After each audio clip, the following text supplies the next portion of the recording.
Good Saturday, everybody. Welcome to our charity D&D stream for Multi-Virtual. Hope you're all having a great day. Ancient enemies from the past are rising, bringing pain and chaos to the land. Four heroes destined to live or die,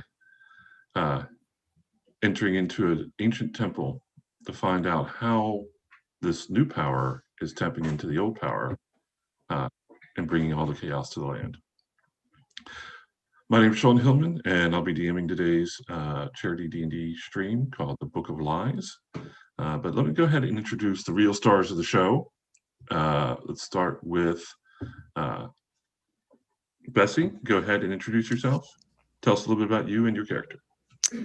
I am Dr. Elizabeth Rawitsch. I do go by Bessie for short, she, her. And my character is Myrna Flynn. She is a half-elf arcane trickster, and she's 16 years old, but don't let her young age deceive you. She's got a lot of tricks up her sleeve. She wears a jacket that's noticeably a couple of sizes too big for her. She's probably messing around with a bit of rope when you first meet her. And she has a rat familiar named Moriho, who you'll meet later. Thank you. John, could you go ahead and introduce yourself? Sure. I'm John Hartness. I'm the founder and publisher of Falstaff Books, and today I will be playing Kyrian Brightglade, a wood elf Kensai monk of the Temple of the Blooded Fang. He is a master of the sword, the longbow, and warhammer, and he's here to kick butt and chew bubblegum, and they haven't invented bubblegum yet, so there you have it. Thank you. Gerald, could you go ahead and introduce yourself to everyone? Hey, everyone. My name is Gerald L. Coleman. I'm a science fiction and fantasy author. Today, I will be playing my favorite character from when I was a teen and in college, playing D&D under the very first rollout. Tell you a little bit about how old I am, but his name is White Mane Deathstroke. He's a 6'3" brooding battle master from an African noble family, and as his name tells you, he sports a white mohawk. And last but certainly not least, Lex, could you tell everybody about yourself and your character? Hi, I'm Alexandra Christian, and I am a writer of contemporary and paranormal romances, and I am playing the character of Binks Kinky Boots. She is a gnomish necromancer, and that means that she puts the fun in funeral. And she totally thought that when you were talking about the things descending in the kingdom that you said bringing peen, not pain. So that should tell you all you need to know about Binks. Awesome. Thank you all very much. Just to reintroduce myself, my name is Sean. I am the one of the two play directors for Multiverse, the Multiverse Con. And today, not only are we happily playing some D&D for everyone, we are also doing it for charity. So during the game, you're going to be able to donate, buy items, buy things that go on in the game and can affect the game. So a couple different things. Each character or each player is representing one of the houses. We'll start with that. Gerald is representing the verse dragon. Lexx is representing alien. John is representing the lichens. And Bessie is representing the Krakens. Those are the verses they're representing. You will be able to, let me find my link. Okay, you can go to www.ko-fi www.facebook.com/multiversecon. And you can go down to the commissions. This is how you influence a game. For almost all the ways you can influence the game are in the commissions. There's one exception to that. You can, if you want to buy some healing for a character, it's 2 hit points per dollar, or $1 for 2 hit points. If you want to heal them, there are options in the commissions for healing my monsters if you love the DM. All right, and that information will be available in the stream as well, I do believe. Okay. So I will ask my players, going in reverse order this time, if they have any projects they want to talk about, anything of that nature that they'd like to let the people know about, any new books coming out. Lexx, let's start with you. I just had a book come out. It's called Falling into Rhythm. It's a contemporary romance. It's like a Hallmark Channel movie for people that don't like to admit that they like Hallmark Channel movies, because it's that kind of vibe, but everybody in the town is cool. As of right now, I'm kind of working on a romance that takes place in a funeral home, and I'm also working on a series of novellas for Falstaff Books that follows Dr. John Watson as he monster hunts his way through Victorian London. Fantastic, thank you. Gerald, can you tell us a little bit about something you have coming up? I am currently working on a science fiction novel, and excuse me, I'm in the process of working on book 3 of the fantasy series. And I did a title release for that a little while back. So book 3 is entitled When Chaos Reigns. So that's what's on my plate right now. Excellent, thank you. John, could you tell us a little bit about any projects you have coming up? Sure. I just released Conspiracy Theory, book 7 in the Quincy Harker Demon Hunters series. So if you're looking for a foul-mouthed wizard blowing things up unapologetically, skip the New Dresden and go buy my new book, because Harry apologized when he burns down buildings. And coming up in a couple of weeks, I'll be releasing a short story that was originally published in Chris Kennedy's Salvage Universe anthology. It'll be entitled Have Space Cat Will Travel. And if you're a member of my Facebook group, you can see the adorable cover that we've cooked up for that. Excellent, thank you very much. Bessie, anything you'd like to tell folks about?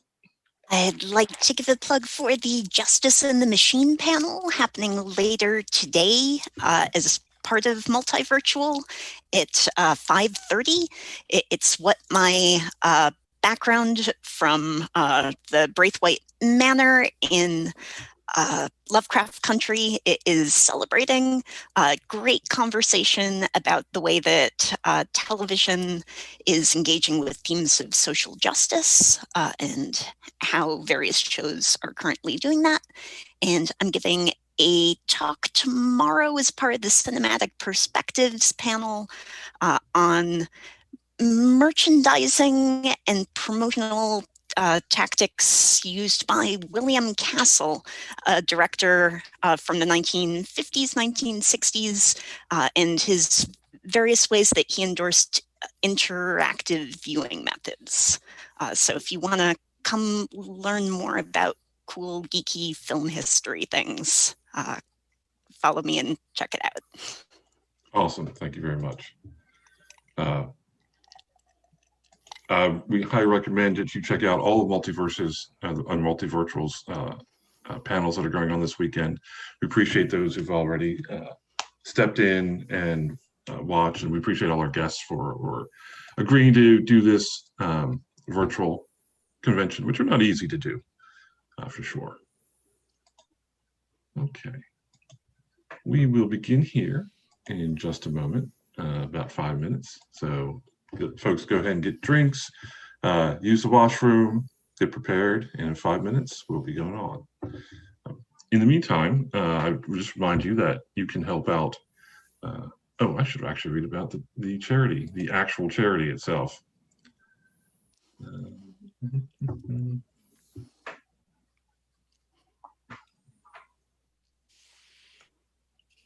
apologies. It's been a bit of a minute this morning.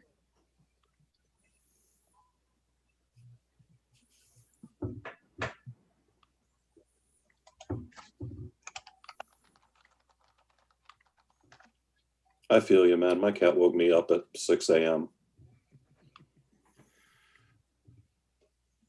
Yeah, my cat started pestering about 6 a.m., but he wasn't. He usually gets his treats about that time. And I was just about ready to go back to sleep when the power went out. And I was like, oh, well, now I got to see if I'm actually going to be able to play a game. And then when the power came back on, the lawn guys came by. I was like, oh, okay. So nap time is delayed. Yes, indeed. Hopefully there won't be no more glitches.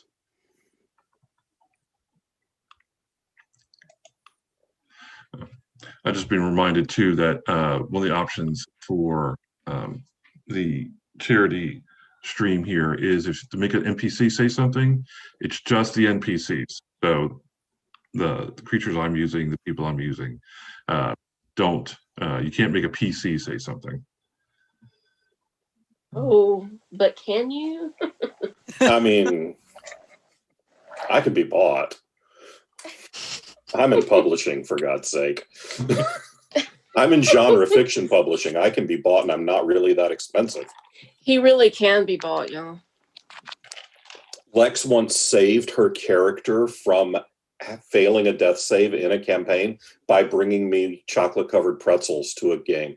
I was like, you automatically now make your death saves for this session. That's right. And I always bring pretzels now. I always do. That bard will never I made die. a special trip. So I know Gerald told us everybody a little bit about his D&D experience. What is everyone else's experience with role-playing games in general, or D&D in particular? Anyone? I started in middle school with the old red box games, and after that level of ridicule, I didn't play for several years until college, when I imbibed in plenty of illicit substances while playing advanced Dungeons and Dragons. And then I continued on. I think we were playing 3rd edition when I got out of college. Still, same substances. And then I didn't play for close to 20 years and was invited to join the Authors and Dragons podcast. And that we started on Pathfinder and played every 2 weeks for 2 years on Pathfinder. And then we flipped it over to 5th edition. And we've played for 3 years every 2 weeks on 5th edition. Okay. And then I've done your gig a few times where I've run live games at conventions, which is a lot of fun. I enjoy doing them. It really is. It really is. I actually started playing D&D by not playing D&D. I actually used to, my favorite thing when I was a little kid was to watch my older sister Lucy and her friends play D&D. I would beg my parents to let me stay with her on like Friday nights because they played every Friday night. I would beg them to let me stay so I could watch them play D&D. And so then when I was old enough, she started teaching me to play D&D. And so I played all through high school. And then I really didn't play a lot in college. I didn't start playing again until probably about 10 years ago.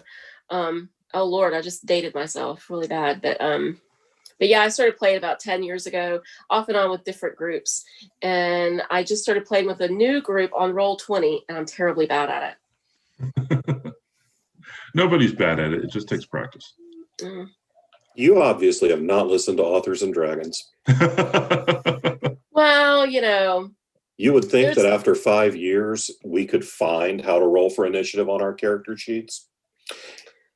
You would be wrong. Yeah. I apologize for any weird spell casting that I do today because I haven't played like a straight wizard in a really long time.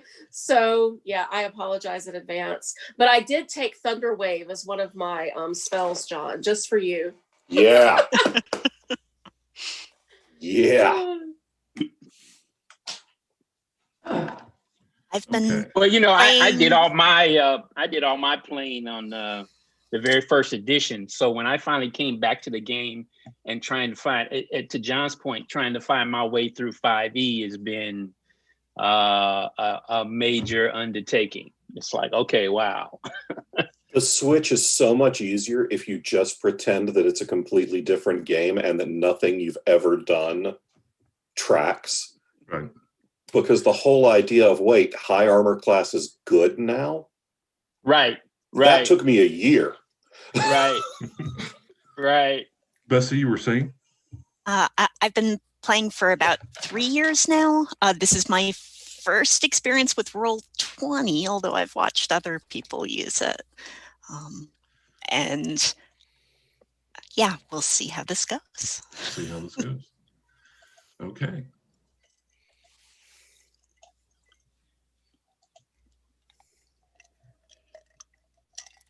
Look at that. We have tokens. You do have tokens. You should be able to move the token that has your character's name attached. So go ahead and test those out if you would. Look at that. I always wish that these things, wait, do they? Yeah, look, I'm dancing. I'm spinning. It should be like Warcraft, where you could like just stop and like do a pole dance or something right in the middle. Seriously, 5 years, that's the first time I've ever noticed that there's a little handle on the icon to be able to make it do that. So, Bessie, I think you're safe as far as not having figured out Roll20, because Okay. showing my level of expertise here. Lex, can you go ahead and move things around a little bit? Oh yeah, I'm sorry. I was moving right. It wasn't like a big deal. Woo, there I am.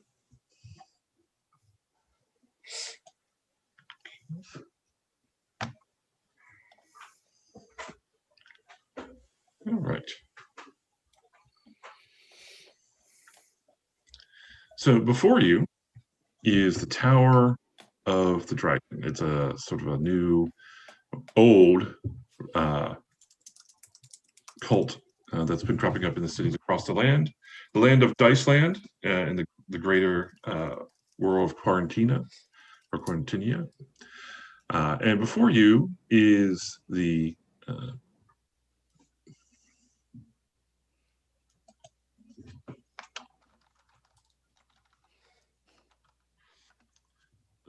actually the back door to one of the towers, and it's actually a pretty big door.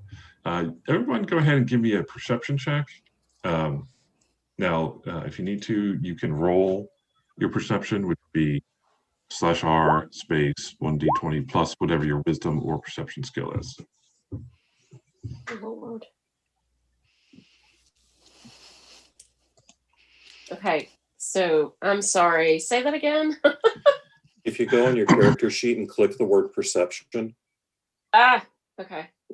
it'll roll it for you. That's amazing. Okay. Now I just have to find out where that is. Okay, there it is. I'm off to a great start. Yay! Yeah. But I rolled a 21, which we just saw I'm not very perceptive. So Your character is perceptive. right. Thank God. Bessie's character is reading a book somewhere or trying to pick Gerald's pocket or something. Yeah. All right, Gerald, if you go ahead and give me a perception, if you would. Okay, so I guess mine isn't filled out. Hold on. It's partially filled out. I'm working on it as we play. Ah. But you can go ahead and click on perception, and that will work for you. Oh, will it? Uh-huh. Well, let me find it again. Okay.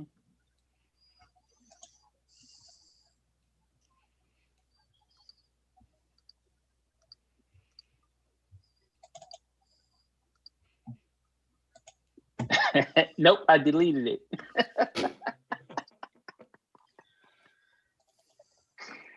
Okay, so let's see. I should roll.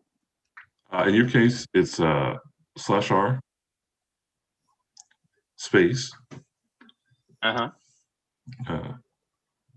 1d20 plus 0. Well, so you don't have to have the plus 0. It's just 1d20. There we go. All right. Off to the magnificent rolls again. I mean, John, could be worse. Kieran and Binks, both of you notice that there's a scent coming from underneath the door. Smells delicious. There's something buttery about it, maybe a little salt in the air. It's really delicious. I think we should go through that door. It I don't smells trust so good. It smells really good. It smells like there's cupcakes in there. I don't trust it. You go through the door. If it kills you, I'll avenge you. I don't believe you. I don't think you would avenge me. You won't know. You'll be dead. It doesn't matter. I'm a necromancer. I can bring myself back to life. I don't think that's how necromancy works. But you're welcome to try. You go through the door, and if you die, just bring yourself back to see if I'll avenge you. Well, don't we have a thief to check for traps first? Because I don't want to go through the door if it has traps on it. Do we? Thief is a very pejorative term. Okay, fine. Yeah. Kieran will open the door. Sucker. I ain't afraid of no traps. Kieran, go ahead and move yourself up to the door, if you would. And it's a big door. It's 10 feet across. It's made of wood, and it does have a handle on it. I will grab the handle. Is it a turny handle or a lifty pulley handle? It looks like it's a turning handle. I will grab the handle and turny it and push the door. I'm assuming it opens inward. It does open inward. I will turny the door and push it inward. Right. Fantastic. And I have my finger on the dex save. Nothing happens. The door is heavy. Obviously, it's big, but it does turn inward. Loud creaking noise as the wooden or as the little hinges that haven't been serviced in a while. And what you're looking for down here is a way deeper beneath this tower into an ancient temple. But when you open the door, what you see are tables and sacks. A few of the sacks are open and full of something. You're not sure what they are. Oh, sacks. Yeah. Sacks. Okay. Yes. Can I inspect the sacks? Anything shiny? Yeah, go ahead and move your characters inside.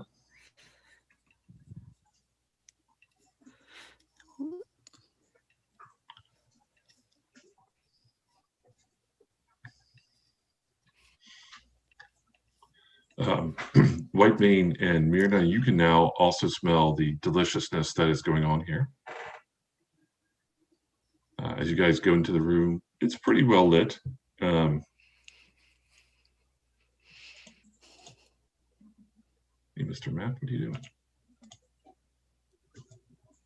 It's been so long since I played a character that can't just cast light. Oh, is it like a dark room? I'm sorry. Well, when you come in, it's a little bit I dark. didn't hear whether it was dark. Sorry. I just assume everything's dark and gloomy. You notice a couple pots that are cooking. One on the eastern wall, one on the southern wall. There are tables, and they are full of, or the tables have potatoes on them. Potatoes everywhere. You look in the sacks, there are potatoes. You feel the sacks. The open sacks have potatoes. The empty sacks have potato dust. You pick up a sack, it feels like it's got potatoes in it. There are a lot of potatoes in this room. You know, that smell promised me cupcakes. I'm very disappointed that there's only potatoes. I don't know why butter and salt made you think it smelled like cupcakes, and now I It never smelled want like to eat cupcakes your to me. cooking. It smelled like cupcakes to me. It smells more like some kind of potato cakes. Right. You've heard of potato pancakes. I've heard of such a thing. Is there another door or entry or exit?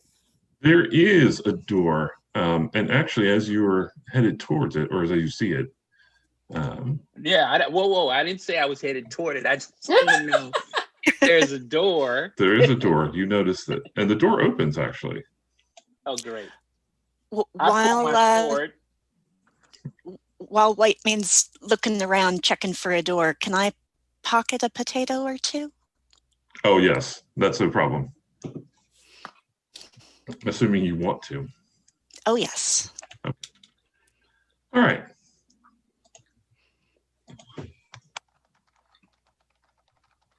Where is the door on the map, Dungeon Actually, Master? I realize I've not revealed that side, so let me do that. That is the opposite of revealed. It really is the opposite of revealed. I think that your idea of revealed and Binks's idea of what smells like cupcakes, there's a lot of crossover there. A woman comes through the door. It opens. She closes it behind her. She's looks human, very pale skin, red hair, freckles. She looks at all of you with kind of one might say an attempt at anger, but it doesn't really come across very well. And she says, "Oh, are you the new peelers they sent me?" Excuse me? You're new peelers, right? You're here to peel the potatoes, are you not? I'm going to move along this wall. I'm going to move along this wall here. Just casually. I'm going to take out my longsword and slash through a bag of potatoes. Give me do you do it to harm the potatoes or not harm potatoes? I basically do it to just cut the sack open and spill potatoes everywhere so that I can gesture grandly and say, "There, peeled." Her eyes kind of, she's trying to emote, but she's having a hard time doing it. She seems like, she has a hard time being emotional or expressing herself. But you could tell that she's kind of angry at that. You're even worse than the last four. And as she says that, you hear there's a bloop.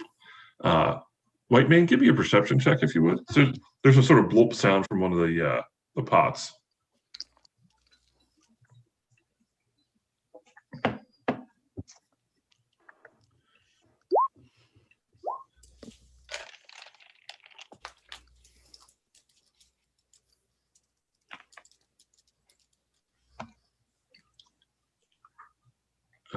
What did you roll, Gerald?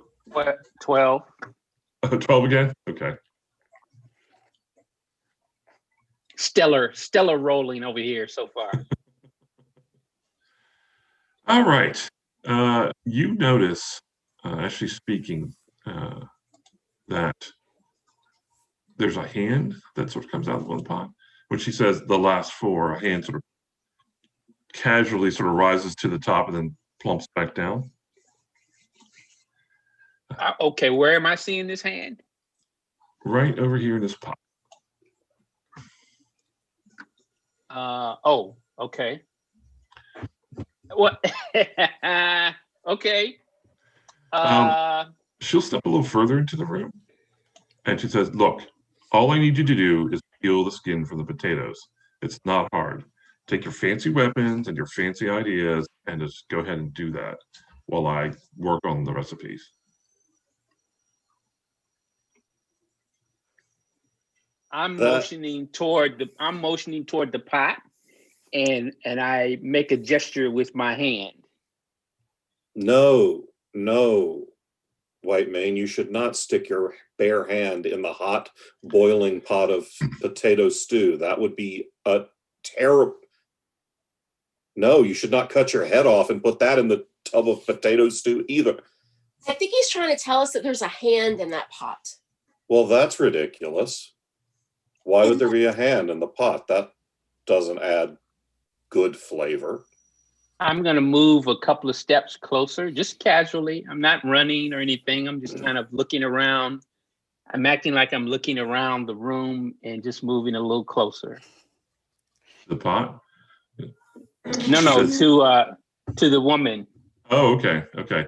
Yeah, she's like, what are you doing? Get to the peeling already. Oh, you mean the peeling over here?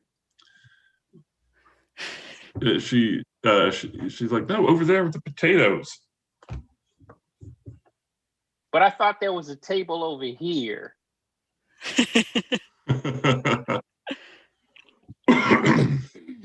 She looks at you just for a moment and she says, well, what is everyone else doing while White Wing's doing that?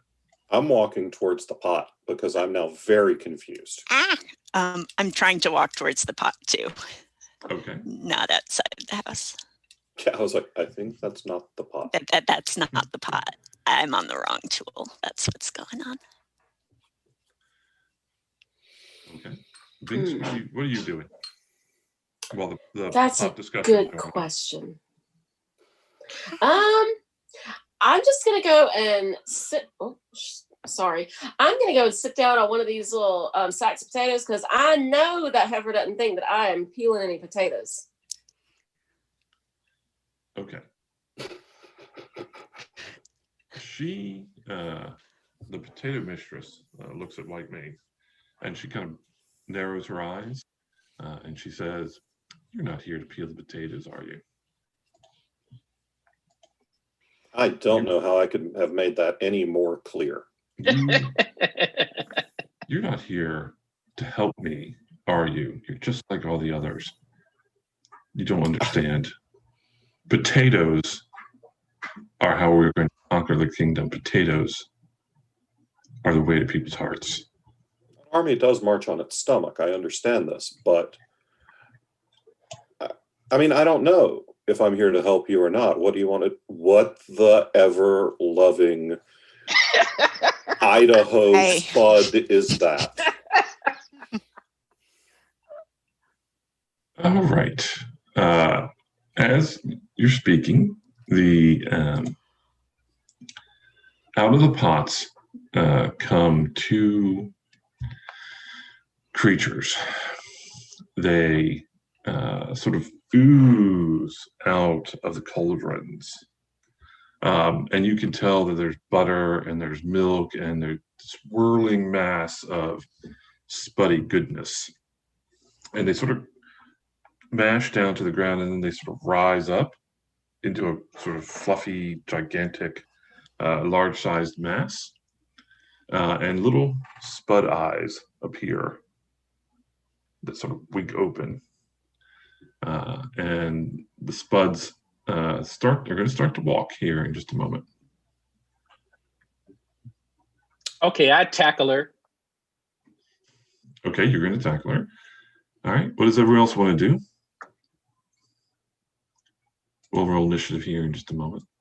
I kind of want to pinch myself to make sure that this is happening in some physical plane. Yeah, you we're going to pinch start yourself. Yeah, it appears real. Can I look at the sacks of potatoes and see if they are also becoming animate? You do not see any animate potatoes yet. Okay. Yet. But the potatoes in your pockets feel a little. It's like they're moving around a little bit. It could be my rat. Except the rat is on your shoulder and he's looking at you like, I don't like potatoes. All right, let's go ahead and roll some initiative.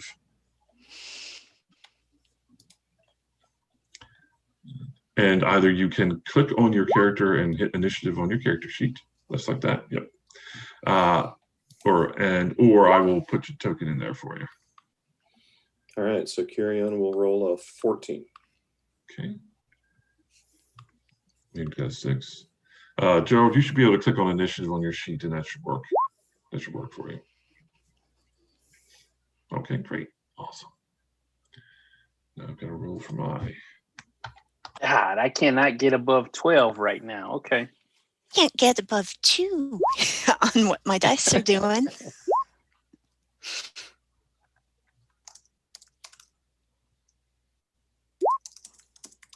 These spuds. Oh wow, she's totally screwed. However, these spud golems are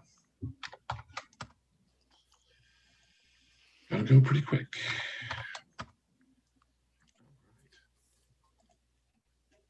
Does anybody have a torch? I was thinking. You all have torches.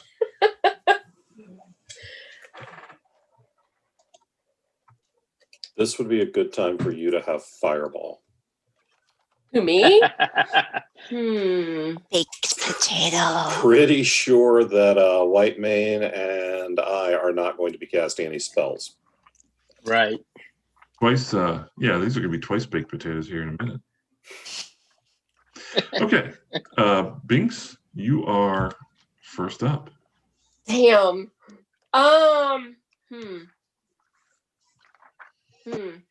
I've never had experience with animate potatoes before. Well, just treat it like you would any other animated tuber. Let's see. When all else fails, let's cast magic missile.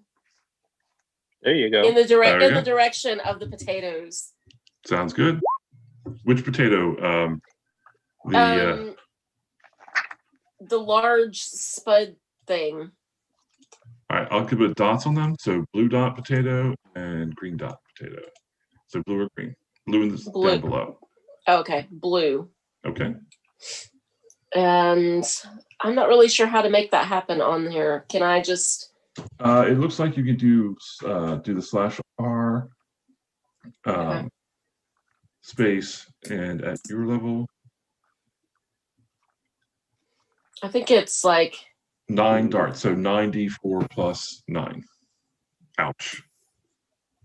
4, and then like literally plus 9. Mm-hmm. Like you can see how I'm typing it. Is that going to do it right? Yeah, that's fine. Yeah, Okay. That should be good. Yeah, that's right. Yeah. The spud, the missiles fly into the potatoes, and there's mashed potatoes everywhere. Ah, yes. It's still alive, but it is definitely, well, it's still moving, we'll put it that way. But it is slightly lessened. There's slightly less potato there. All right. All right, so this is one of the moments for those who are watching who enjoy. It is how the charity works. We received a something for the NPCs to speak. In this case, it was requested that one of the potato golems sing "You Are My Sunshine." So, fair warning, I'm not a singer. I do my best. You get what you pay for. And you get one refrain, and that's it. So before the spud golem moves, it rises up with its chest, a little mouth opens up, and from within it, it says, "You are my sunshine, my only sunshine. You make me happy when skies are gray. It's gray. You'll never know, dear, how much I love you. Please don't take my spud shine away." It sings, you guys. Oh my god. The things I'm I do gonna for need a charity. bigger sword.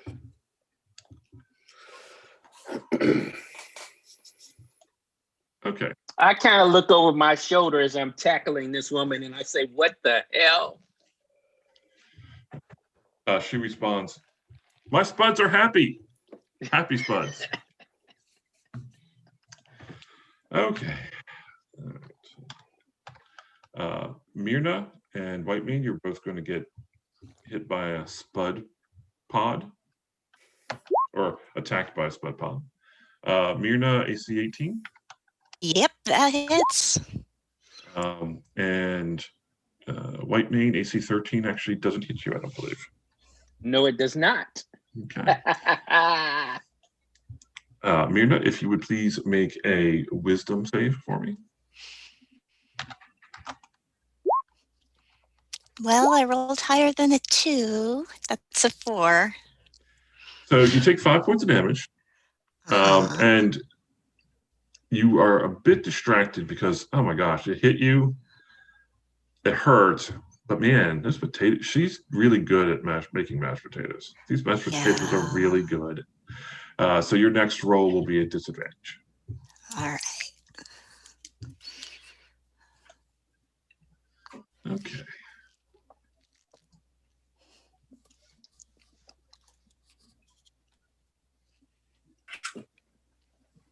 Okay. The other spud makes its way towards Binks and will Of course it does. And we'll try to hit Binks. AC 25 and AC 9. 25, I assume, will hit. Yes. Okay. Go ahead and make me a wisdom save, please. That's not gonna work. That's not gonna happen. Oh wow. Okay. So despite the fact, maybe it does. Despite the fact that these are the best mashed potatoes you ever had, you are not distracted by it. But you do take 8 points of damage. Oh damn. All right. Oh, then I'm like at 0 because is it really are my hit points really 7? No. No. Okay. Your level is 7. Yeah. Yeah, but I don't know why. That's okay. I don't know. Fix it. What are your hit points supposed to be? That's like what, I have no idea because I'll figure it out. It's good. Okay. I'm Can sorry. Can you imagine someone in a 7th level campaign with 7 hit Well, points? I gotta look at it, I'm like, that doesn't look right. Somebody could sneeze at you and you would die. Yeah. Well, I am playing a wizard, so So 14 is not out of the question. Exactly. Let me make sure I did the math right. Okay. All right. So I took 8 points of damage? Mm-hmm. And you have 28 hit points. Okay. All right. Kyrian, your go. Okay. I'm going to work under the assumption that if I kill the one making the happy spuds, that the happy spuds are going to go away. So I'm going to move over to the spud mistress. I'm going to burn a key point so that I'll be able to use Flurry of Blows as a bonus action after my attack. And we're going to use, at 7th level, I get 2 attacks. Yes. Yep. And then I get an unarmed, and then I get 2 unarmed strikes for Flurry of Blows. Yep. Alrighty, so we're gonna swing at her with a long sword once and twice. So that's a 13 and a natural 20 for a 27. 27 hits for sure. And then it's the same to hit bonuses for my unarmed strikes, so it'll be different damage, but 1, 2 unarmed strikes, so 2 24s for unarmed strikes. Yes, they both definitely hit. All right, so the long sword will deal 17 slashing damage. Okay. And it's then, also the fire damage that you get. Right. So that's roll d6 fire damage for 6. And then my unarmed strikes, that'll be a d4. So a d4 plus my dex, which is 4. So roll d4. 3 plus 4 is 7, and then roll d4. 6. So 7 and 6 is 13, 19, 24, 36 points of damage. I think you could probably did it. All right, so go ahead and roll another d8 and another d6 because you did crit her with the sword. Right. Roll d8 for 7, and then roll d6 for 6. So 49 points of damage. She is still up, but she is partially on fire and very unimpressed by that. Or by unimpressed, I mean she looks a little angry. Well, let's just sit there and burn, baby, burn. How did that not kill her? Well, I mean, She must have like bunches and bunches. 49 points of damage probably wouldn't kill Whitemane either. Well, no, but he's not like, he's not like an NPC. Whitemane, it's your go. Is she still on fire? Not in any way that's going to damage you. Okay, because I'm going to tackle her. I would like to ask her some questions, John, not just outright kill her. You do you. You tackle her and hold her down. That'll make my life way easier. I'll try not to skewer you when I'm done with her. All right, Joe, just go ahead and give me a d20 and add your strength and your proficiency, so +7. A d20 +7.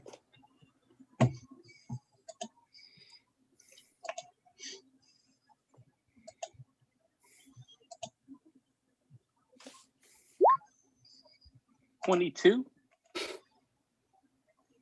Hits. Go ahead and make an athletics check. Let's see.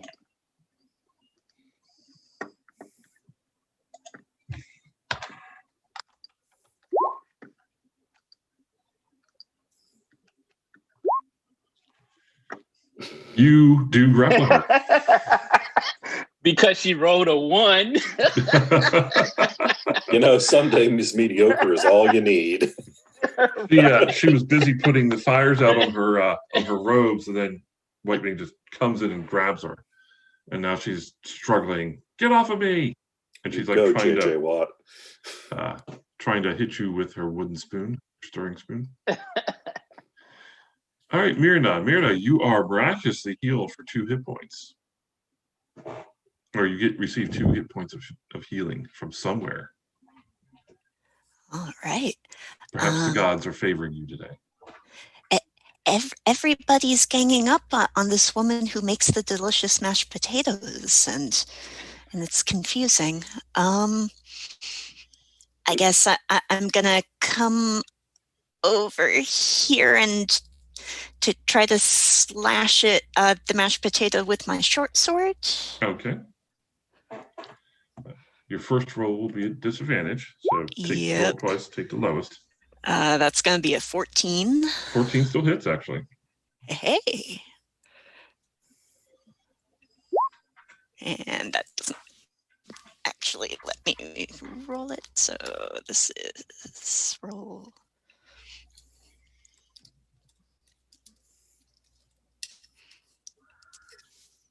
I can feel it, 1d6. So that's 7 points of damage. Okay. Buds go everywhere. Mashed potato, tasty mashed potato is now all over the floor. And I'm going to keep moving to the corner over here and try to hide from this scary potato situation. Bonus action, hide. Go ahead and give me a stealth roll if you would. Cower behind a chair for 15. There we go. All right, finally, my potato witch, when she's grappled, she can't move, but she can still make an attack. She has her wooden spoon. I think she's gonna get one wooden spoon out. And she tries to bop Whitemane with her wooden spoon.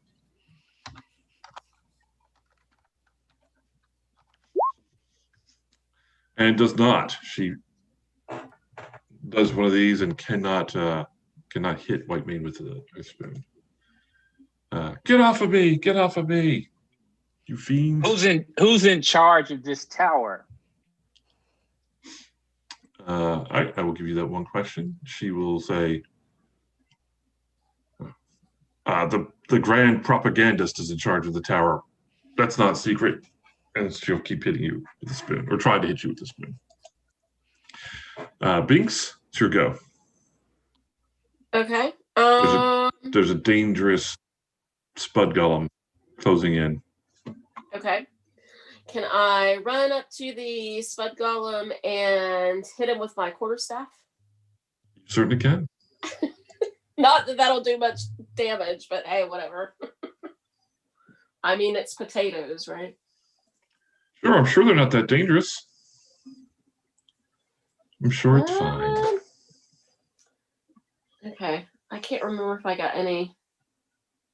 Do I have any, like... You would Do I have add... any things to add to my D20? Your proficiency would be +3, and are you... what's your strength score? Oh, like 10. I have no strength. No strength bonus then, just a D20 +3. Woo! Okay, you critically hit the spud. And it goes... Yeah. Well, that one has taken damage already. Oh, go ahead and roll. You want to roll 2d6 for your damage. Actually, you were using it two-handed probably, so 2d8.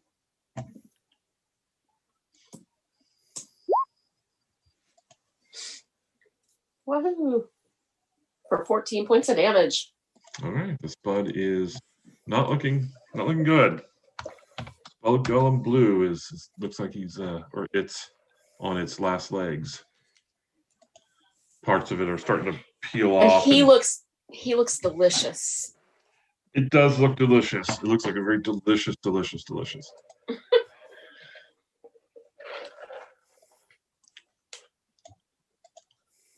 Spud Golem Green will move over and we'll try and hit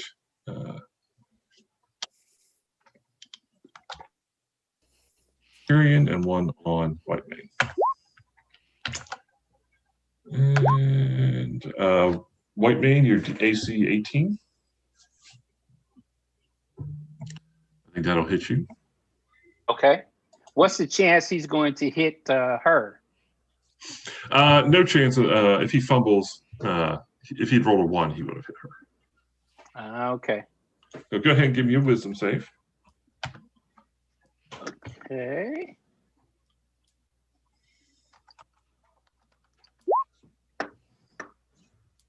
And you take 7 points of spud damage. Tasty spud damage. Yep, you're fine. You're with them. You're just for a moment you feel distracted by the potatoes, but you shake it off. You said 7 points? 7 points. Okay. All right, Blue Spud will attack Lexx twice. AC 15 and AC 17. Oh, I think that hits me. Yes, that'll hit me. You take 10 more damage total. Damn. But you are immune, since you saved before, you are immune to the effects of the spud. Oh, is anybody really immune to the effects of potatoes? I'm not sure. True, that's true. That's true. All right. Kyrian, you have a spud golem behind you, and Whitemane has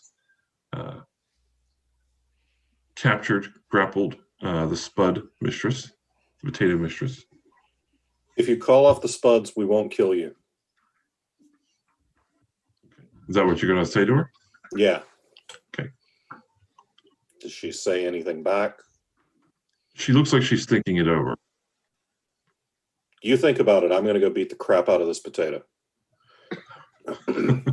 So I'm going to move over. How do you say that where it sounds threatening? I'm going to beat the crap out of this potato. I literally hit her so hard she caught fire. I don't think I have to do much to sound intimidating. No, but to the potato, you know. Well, it's the potato. I'm going to move over and whip the potato that's killing our wizard. Okay. Because for some reason, our spellcaster decided to charge into combat. The other golem tries to hit you with its spud pond and misses. Good. All right, so we'll take. I'm not going to burn a key point this time, so I'm just going to go at it with 2 longsword shots. Okay. 1, 2, and I still get 1 unarmed attack at the end of that. So. Right. Yes, you do. Yep. So that's a 15, a natural 20, and a 17. Okay, so this spud is going to go down. How do you want to describe its gooey, mashed potato-y death?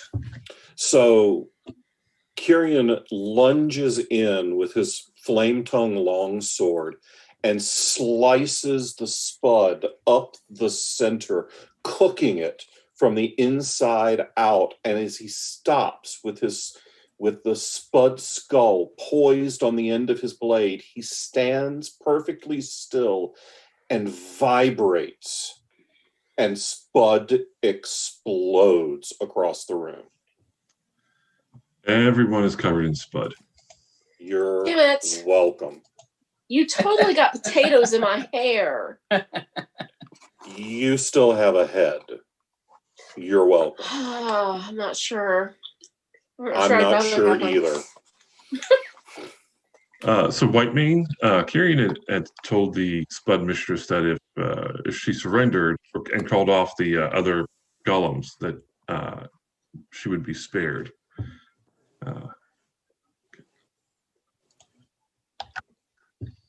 Mostly just so that I could take a turn without taking a chance at stabbing Whitemane.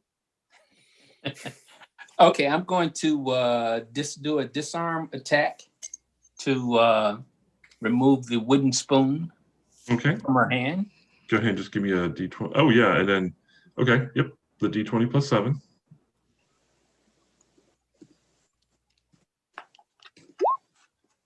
Jeez. Okay. Yep, she is disarmed. She's not very good at the hand-to-hand combats. So the wooden spoon Can I break it in half? Can I use my second attack and break it in half? Go ahead and try and break the spoon. Yes, go ahead. Oh God! Give me an athletics check. I don't like the way your voice kind of went up. No, it's fine. Now. It's fine. It's fine. Please don't tell me that this woman's magic wand is her freaking spoon. Okay, we won't. Okay, we won't tell you.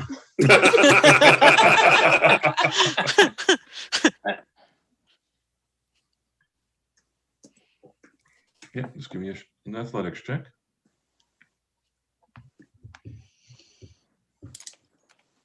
Oh, you said an athletics check? Mm-hmm. Let's see. Which is still just a D20 plus 7 if you want to do it that way. Okay.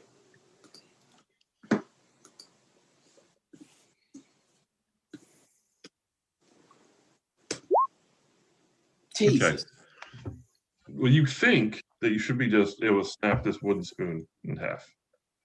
But you're like, and when you do so, it shocks your hand you can take 1 point of damage. Mm-hmm. You're actually shocked. And you don't drop the wooden spoon, but you can tell that it's just no ordinary wooden spoon. Okay. And she looks at you like, no, don't do it. Did the wooden spoon just hurt you? Myrna, it's your go. I'm gonna pull away my sword and pull out my bow. Okay. And I'd like to shoot the spuds. Okay.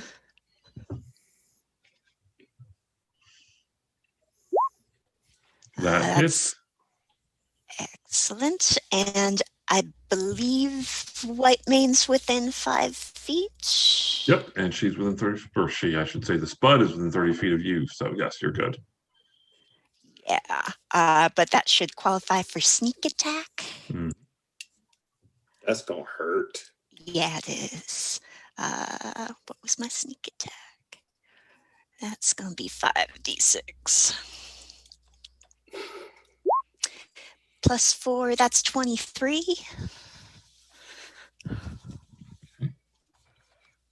If it was possible for a singing spud to go oof from being hit hard by an arrow, it would have gone oof from the attack. It's quite obvious that there's more spud everywhere. Mashed potatoes gone all over the place. The floor is starting to look like the empty mashed potato bin at a all-you-can-eat restaurant. Just bits of potato everywhere. Okay, you get the potato mistress's turn. She will stop struggling and she will say, "I'm just a cook. I don't care about their stupid cult." So she's surrendering. Anyone who wants to can make a insight check, whether they believe her or not, or you just believe or disbelieve her as you wish. What was the name of the guy she said was in charge? The great propagandist. Where is the great propagandist? He's all the way at the top of the tower. So I rolled a 25 insight. Is she lying or not? Oh no, she's telling the truth, or as far as you can tell, she's telling the truth.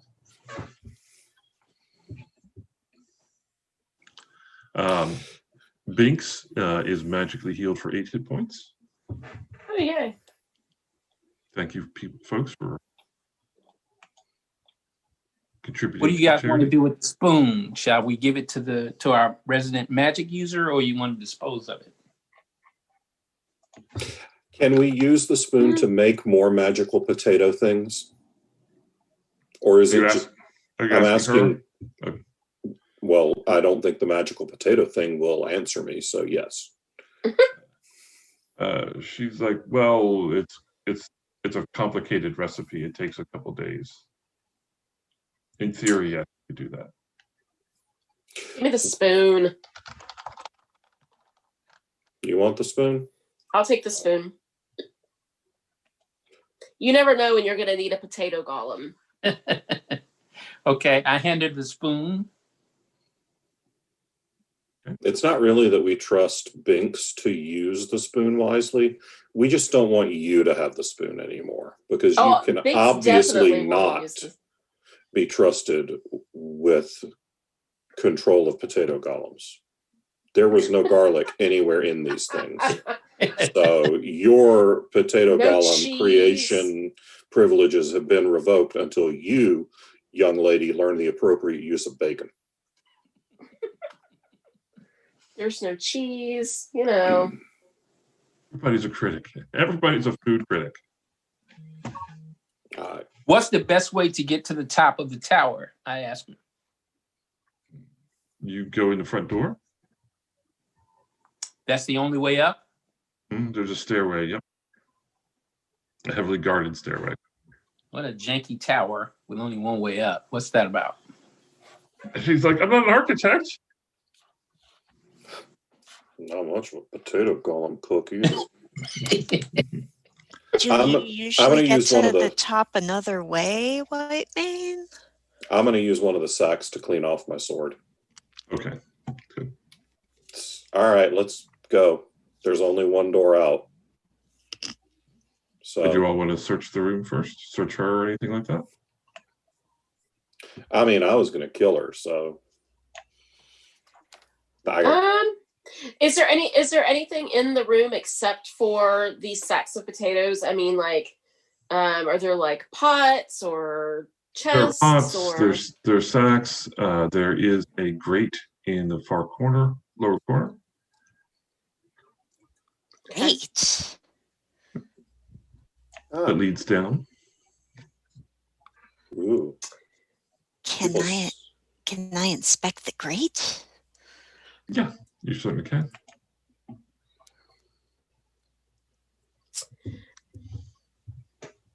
I'm gonna roll investigation to find out if I see anything like in the pots, or can I do that? Yep, go right ahead.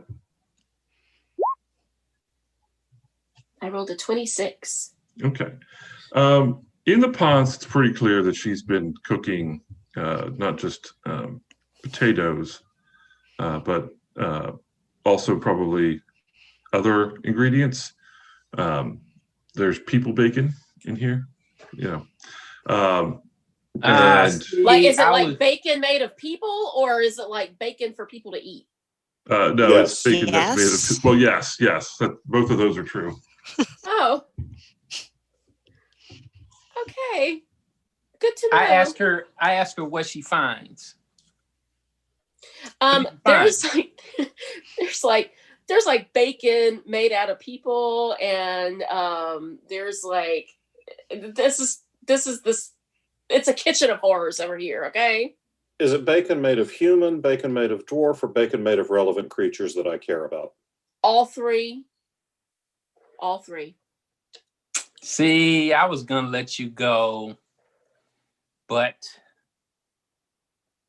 doesn't everyone like the tasty flavor of elf bacon? Oh, now you're dead. Yeah. Yeah. I'm going to attack her with my sword. You're fine. You can just go ahead and choke her out. Can I choke her out? However you want to do it. Yeah, I choke her out. Okay. Yeah, no. If it was just dwarves and human, fine, whatever. But see, that's a nice thing about gnomes, though. We really don't have a lot of meat on you to make it worth eating. Yeah, but I wouldn't think the elves would either. I mean, they're We're usually all very muscle, svelte. babe. Look, All you can make jerky and bacon out of just about anything. There's not much marbling going on. No, that's true. That's true. Meanwhile, what's in the grate? You notice that in the grate, you look down and you can see what appears to be what you would think you're looking at a sewer, but actually you're looking at what appears to be an old, ruined walkway of some sort, stone walkway. Guys, I think this goes down farther. Ooh. Maybe it's another way up. Maybe this tower is not as janky as it seems. Maybe. You should Maybe there's a definitely go crypt down there. So you guys want to go up or you want to go down? Well, I just remember you, and I might not have been clear. What you're looking for, you think is down. Okay. Ooh. Okay. Can I try to open the grate with my mage hand? You can do so. Do I need to roll for that? No, it's you can move it a little bit. The grate is a little bit heavy, so you probably would need someone to actually help. But no traps go off, nothing explodes. By the way, the other spud just sort of dissipates. Yeah, I'm not very strong, so Get over there, fighter. Whitemane, this is all you, babe. I'm all about style and grace. I'm not much for the lifting of heavy things. Is this the grate over here? No, in the far south west corner. Okay. I wouldn't necessarily call it grade. I mean, it's pretty good. It's not great. Okay, I head over and help her lift the grate. Okay. Yep, you're able to. You lift it up, no problem. And you can see a little bit down there that indeed it looks like some sort of stone walkways down there. Okay. There's also a skeleton down there at the bottom. Skeletons don't bother me. Oh! How far down? Just about 10 feet. That's fine. Okay, I'll drop down. All right. The skeleton is sort of laying there. It's partially dressed. It's got some leather armor that's rotten. It had a dagger that's broken, and it's got something around its neck. What's Can I go? around Can I go? its neck? Yeah, everyone can go down. Yep. Myrna, are you headed down? I am. My Okay. token's being funny again. Oh, that's okay. Don't worry about that. All We'll right. be moving maps in a little bit. So, is everybody going down? Yeah, Yes. I'll follow. Mhm. All of the magpies and the brave one can go first. I'll bring up the rear and just kill whatever needs killing. Yep. it Can has- we? I'm sorry. Can we? You said there was something around the skeleton's neck. Can we investigate it? Sure. It is a red bow tie with little white polka dots on it, and it's got the initials GC embroidered into it. Oh, Jesus. Here we go. It's got the initials what? GC in common. Oh. Hmm. Can we take the bow tie with us? You can. Who wants to touch the bow tie? Nope. Hard pass. That is not my style. Okay. I think tell you'd you look what. good in a bow tie. Can I cast detect magic on the bow tie? You certainly can. Yep. So I'm gonna cast detect magic. Is it magical? It has a magical aura about it, yes, but you don't think it's particularly. You don't know exactly what it is about it. Can you tell? I don't know if she can tell or not. Can she tell from the aura if it's kind of an evil magic or a not so evil magic, or is it just kind of neutral? It's neutral. Okay. It's a neutral aura. Yep. I will It take. is not. It is not Okay. necromantic. Okay. I will take the bow tie and I will take the skull as well. Okay. Okay. You now have a red bow tie with white polka dots that says embroidered a GC on it. Okay. You just never know when that'll come in handy. Let's just get this over with. You can hand me the bow tie. I think it was intended for me. Okay, we'll take the bow tie. Okay, you give it to Gerald? Yes, Or you give it to White Mane, I'm sorry? I give White Mane the bow tie. Okay. It's not intended for anybody. It's just a little cute little trinket in the dungeon, that's all. Ah, okay. Uh-huh. Yeah, those aren't okay. those aren't your initials, White Mane, anyway. He's a fighter. What makes you think he can read? Oh. We did not bring him along for his intellectual acumen. We brought him along to be a meat shield. And why did we bring you? Because I'm fantastic. Oh. Because I burned the potatoes. I roll my eyes in his direction. Okay. I pick them up and hand them back to you. All right. You're basically in a 10-foot stone hallway, but it looks like what you're standing on is a road of some sort, probably a very old one. And it runs north to south. There's obviously earth, but there are also very old stones on the wall. So it could just be that, this is a city or place that was sediment covered over time. So you can go north or south. And for those who do not have dark vision, I was about to say infravision, that tells you how old I am. Dark vision, is anyone carrying a torch? I can see in the dark. Doesn't bother me. Don't need it. Gerald, are you the only human? I think I am.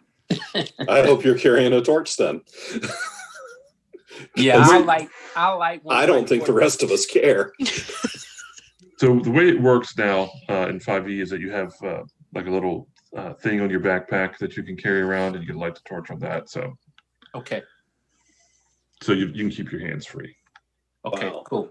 I will do that. That looks ridiculous.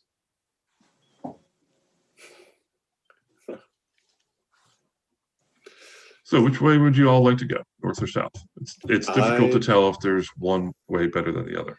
I'd like to make a perception check and see if I can feel airflow or Go right ahead. something like that. Are there any footprints? Give me a survival check, if you would. That's a 18 perception check. There is a bit of airflow now from the grate area. Nothing else in particular. The area around here, it's hard to get a sniff test because it still smells like delicious potatoes. Well, that's because we smell like delicious potatoes. Yes, you do.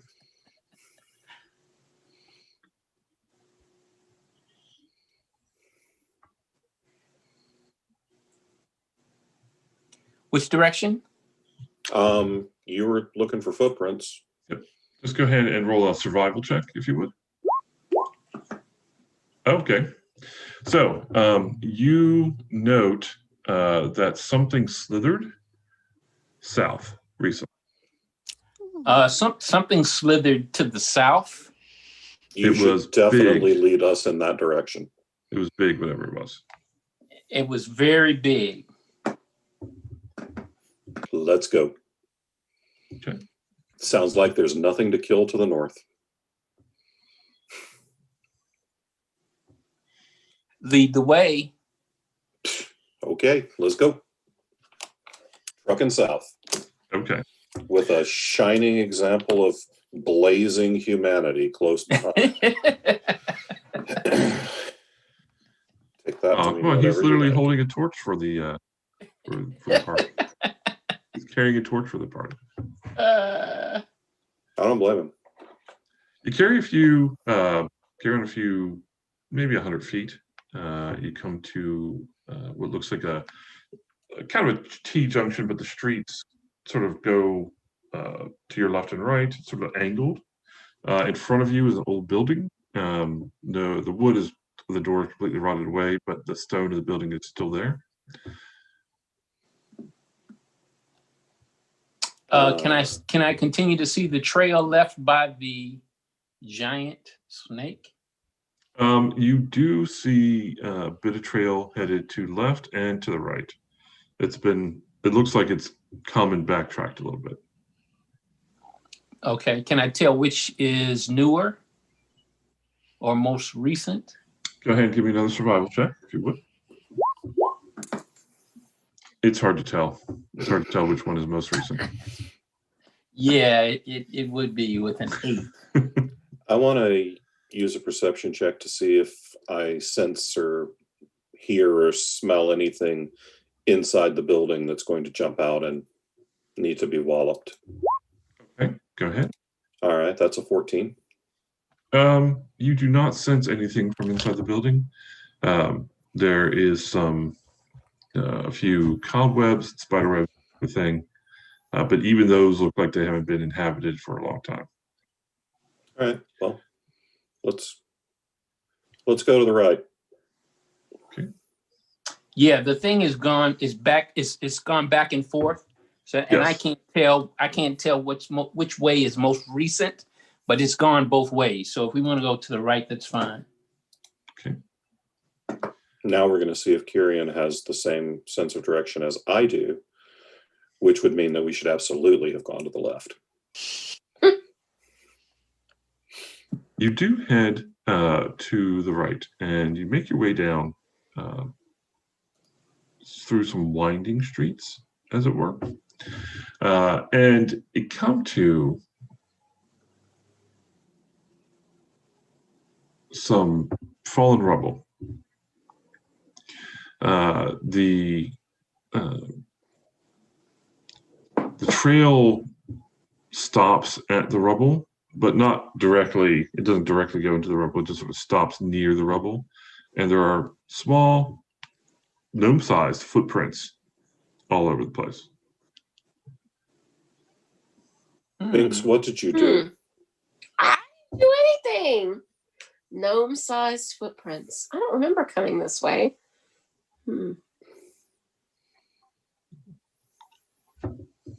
Is the Can, way, let me go ahead. I was just going to ask if the way was blocked by the rubble. It would be difficult to get over, but not impossible.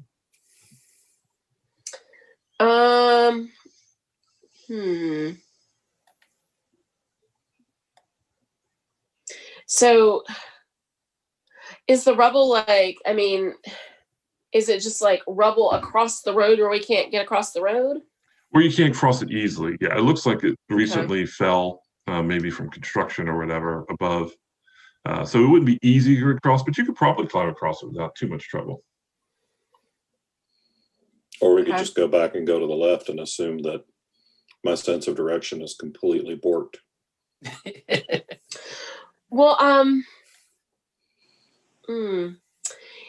so all that's there is the rubble and the footprints. There's no evidence that something fell on top of people or anything like that. No. Okay. There's no wicked witch legs sticking out from under the rubble. Okay. Darn. Well, we can climb over it. We can go back the other way. I'm good with going the other way. Okay, so you all head left, is that right? Yep, sure.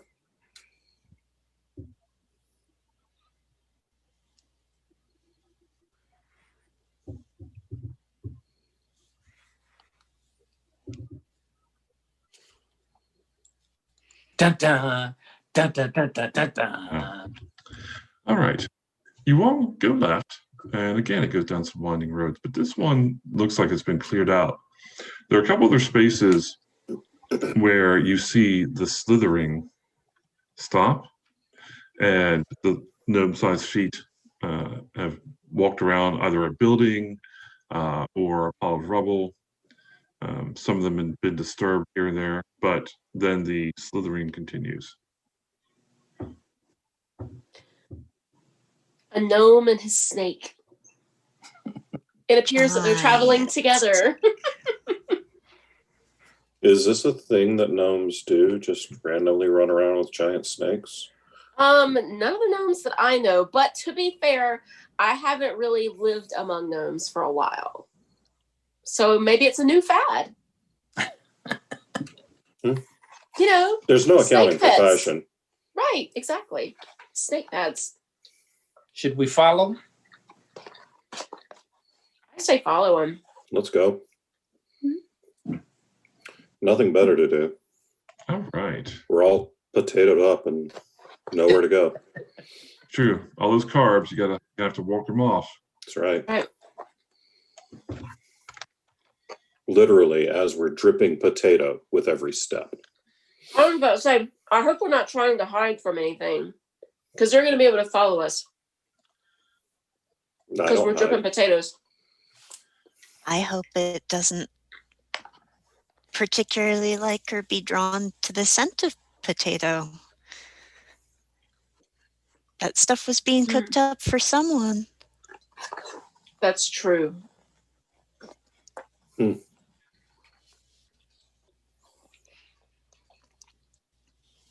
My guess is that it's meant to bring the people around to their way of thinking, passed out throughout the land. Yeah. Persuasion, potato persuasion? Potato persuasion. You've noticed as you walked along that occasionally your mind drifts to the idea that this cult, which has been dredging up evil from the past, I mean, they're not that bad, right? I mean, their opponents are just as bad as they are, right? You know, both sides have bad actors and both sides have good actors in it. It's fine. Are you sure it's fine? Potatoes are delicious. Everyone loves potatoes, no matter what your political affiliation is. No, they made elf bacon. Screw every one of them. Right. But I mean, think about it, though. Nope. elf bacon. Hard pass. Time to. Nope. But to be fair, they also Punching made human and bacon. setting on fire. They made human bacon too. One good act does not redeem elf bacon. That's right. Okay. You have to draw the line somewhere, and I draw the line at cooking Uncle Frito. Fair enough. And I would be more willing to come around to their way of thinking if they had been like cheesy garlic mashed potatoes, but them just being regular potatoes, that's not enough to persuade me. Understood. Binks can be bought, but she is not cheap. Right, exactly. You got to spring for the cheese, man. Good to take a real quick reminder that I want to thank everybody who's already donated to the charity. We are our charity for the whole con is the Equal Justice. Let me try it again. The Equal Justice Initiative, and it is EJI.org. So pop on over there and take a look at the good that they're doing. And we thank everybody for their donations. This is also his way of reminding you that we're probably going into massive combat, and you can buy healing. It's true. You can buy healing for players. You can buy healing for the GMs, friends, creatures. Potatoes. You can buy potatoes. You can buy cheese. All right. Everybody see the new map? See their character? No. Hold on. No. Yeah. Nope. Yes. Sorry, y'all. That was special guest stars tally. Sorry. Yep. Everybody is. Make sure you can move your character on the new map. No, I can't see it. Should be at the very top, but If all you're seeing is black, then yeah, scroll up.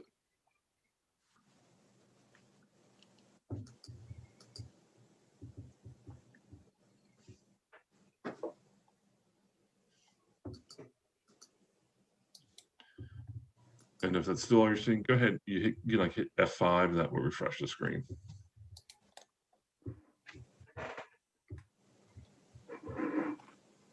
Oh, it's really dark on my side. My apologies.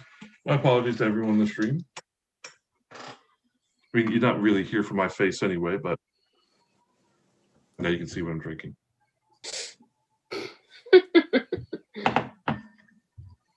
All Pepsi, really. Yep, all cherry Coke. Man, I've got a cheerwine in the fridge for when we're done. Nice. Ooh, Uh-huh. I'm a real redneck. I love your wine. Gerald, can you see your character? Just go ahead. All right. You walk through a passage into a very wide open area. It looks like it might have been a bazaar of some sort. And there's some sort of haze or fog in the air. You can see about 20 feet around you. Even with dark vision, it's hard to make out shapes in the darkness. But it doesn't look like there's anything in here, really. It looks blank, empty. This place is seriously weird. Where are all the people? Is it enclosed? That there are walls around us? Yes, there are. You can tell there are some walls around you. You're not sure how far they extend or where the exact boundaries are.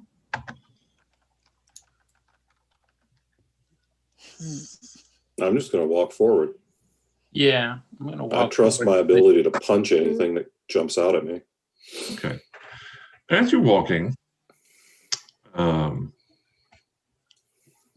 Whitemane, you hear footsteps. Just Whitemane hear footsteps coming up towards him. There are you're not- footsteps. Yeah, small footsteps approaching you from somewhere. No, I say there are footsteps, and I pull my sword. Well, yes, Whitemane, we're walking. That's what happens when we walk. We make footsteps. You're such a pretentious jerk. There are other footsteps. Oh, okay. I mean, I am a pretentious jerk, but you're also an idiot, so it's hard to tell. Are we just saying things that are known? I can never tell. As Tyrion and White Man go back and forth, Myrna, you notice something strange about the tiles on the floor. They look kind of odd to you. Do you want to look to them more? Just keep walking? I definitely want to investigate, and I'll put a hand out to hold Binks back with me. Okay. Move Binks and Myrna together. Go ahead and just roll an investigation, if you would.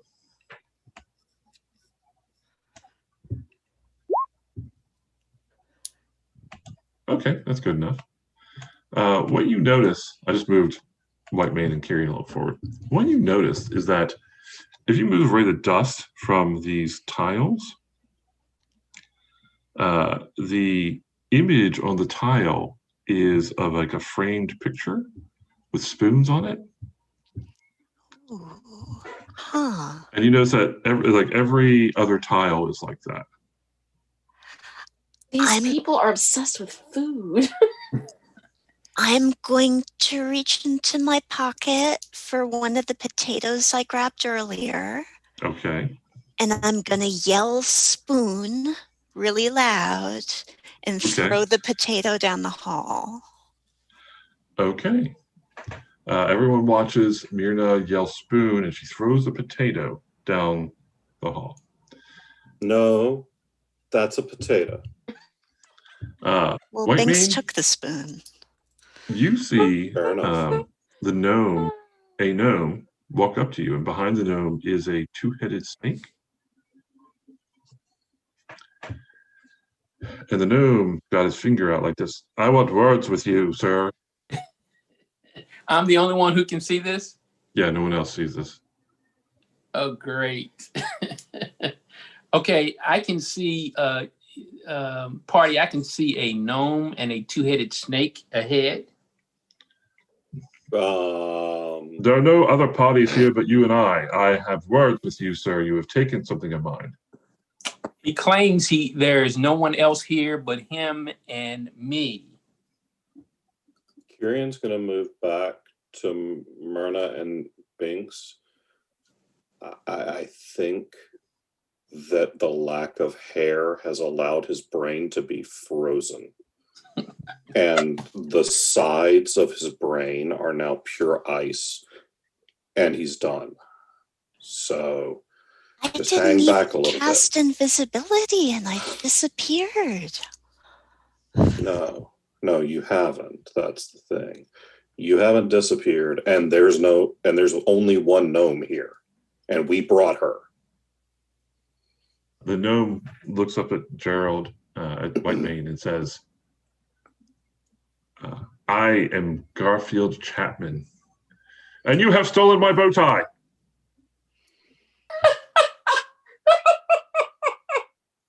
I'm sorry. I have been searching. I have been searching the ruins of this temple for years for my bow tie. And you, sir, possess what is mine, what is rightfully mine. Okay, I give and I demand that you give it to me. Huh?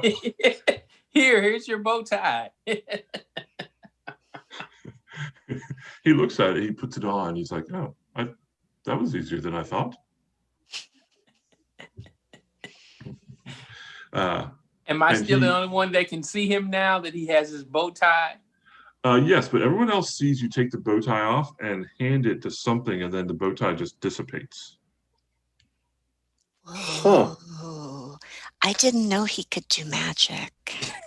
I didn't know it was a trick bow tie. I didn't know we were in a parallel dimension. I don't even know what that means. Myrna, you're starting to smell some delicious potato soup from somewhere. Oh. Probably not too far away from where Whitemane's standing. In fact, now you can see it on the floor. The fog parts, And there's a sea of potato soup? Well, it's a big bowl of potato soup with a spoon in it. Ooh. And there are little napkins by the bowl with Do the rest of us see with this? a picture frame which has spoons on them, just like the tiles. Does everyone else see the soup? I don't know. Do I see the soup? You don't see anything except Okay. fog. So Kieran's going to move over here beside Binks and lean over and say, whatever the big idiot has, she's caught.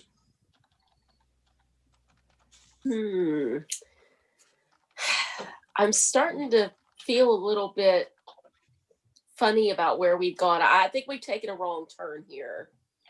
Kieran. Did we take a wrong turn at Albuquerque? I think so, because there's all this fog and people keep disappearing and they're talking about soup. So I'm really starting to think that we've made a massive mistake by going down instead of up. I mean, could happen. White Mane, Garfield Chapman, the gnome, puts his tie on, and he kind of cricks his neck, and he's like, well, I guess my time here is done. What are you doing down here anyway? Why did you get your hands on my bow tie? We're looking for what are we looking for? The altar? Yeah, you're looking for the old altar of the temple. We're looking for an old altar. Have you seen it?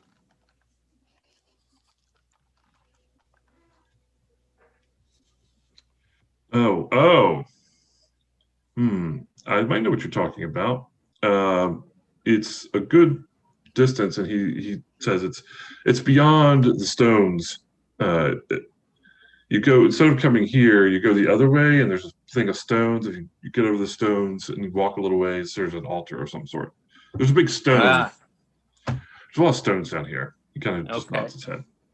Okay. All right. I turn back to the party and I say, we've gone the wrong way. The altar that we are looking for is on the other side of the fallen stones. Is your invisible friend telling you this? Just trust me. No. We're going the wrong way. Literally never trust anyone who says, just trust me.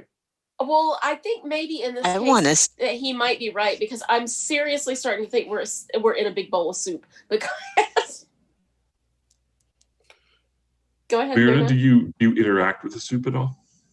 No, I'm not hungry. Particularly, sure. I mean, it smells amazing. It does. There's little bits of bacon, probably people bacon, in the top. Elf bacon. And there's some chives on the top as well. Yeah, elf bacon's not my thing. I'm gonna listen to the group and follow them. Okay. I think we should, guys. I think we should go back the other way.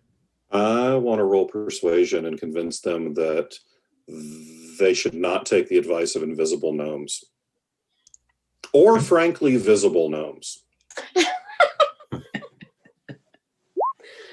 And I'm not going to be successful rolling a 7. So Kieran tries to give a heartfelt team conversation that's full of, look, stupid, don't go the other way. Yeah. So which way would you all like to go? You can continue around this large area, or you can go back. How about this, guys? Let's explore this entire room. And if we don't find anything that all of us can see that seems to answer our questions, we'll go back the other way. Because we're already here. So it would be a shame to not fully explore this area before we go climb over a big pile of rocks. Oh, we're not going to have to climb.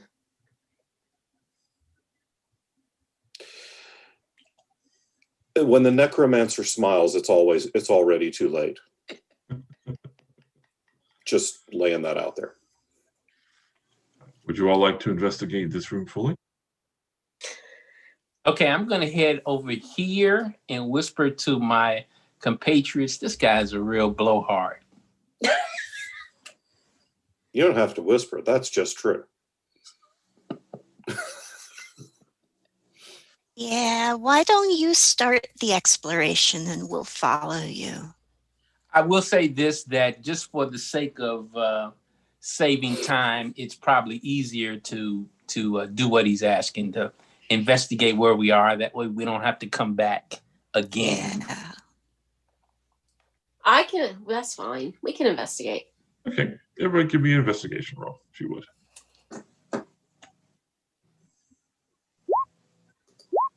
Nine. It's better than my 8. 27. A lot of natural 20s rolled today. Mm-hmm. And none of them by me. I'm just pointing that out. Yeah, you're welcome. We didn't even have to pay for that. That's great. That's true. All right. The room itself appears to be a giant chamber. In each corner, there are statues that are also pillars holding up the roof. It's basically, it appears empty, and it's hard to get too big a gauge on it. As you walk around, the fog will part, but then close behind you. But it takes you a little while, and you think you investigate the most of the room, and you don't find anything else of note. Nor do you have any other strange encounters. As you said that there are statues that serve as pillars holding up the roof. Do the statues, are they like carvings into the pillars? Yes. Do they look like it? Okay. Yeah. Does it look like anything that we recognize? They appear to be some sort of draconic figure. So like an ancient kind of dragon looking figure. Something I like this old place. And dangerous. And I tried to find and retrieve the potato that I threw. You only find a hollowed out baked potato with a crumpled spork there.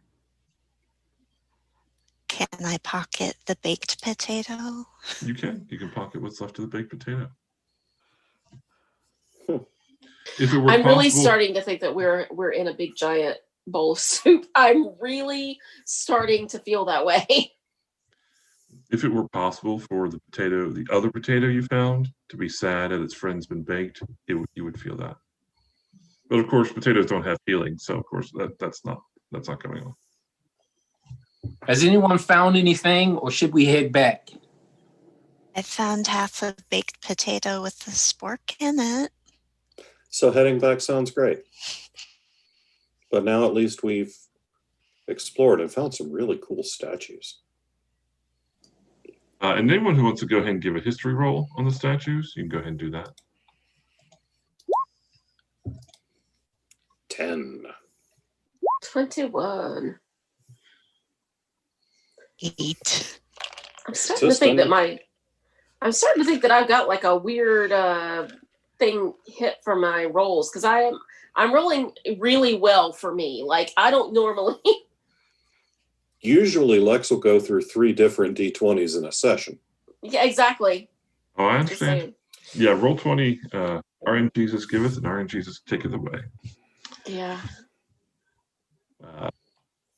Normally, my rolls are on roll 20 are pretty bad as well. So, all right, everyone exits the room, and you head back in the other direction. At this point, as we're getting close to the end, let's go ahead and give everybody a 5-minute intermission before we get to the what could be the final potato puns. And we'll be right back. Thanks everybody for watching. We'll be back in 5 minutes. There is no stopping the potato puns. There really is no stopping the potato puns. No My stopping them. Lord.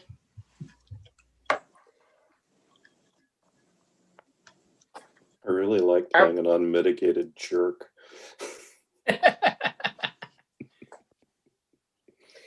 Okay. So I muted a little while ago so that my husband could flush the toilet. I hope that didn't say anything. Your mute works Well, that's good. That's good. for all of us. Yeah.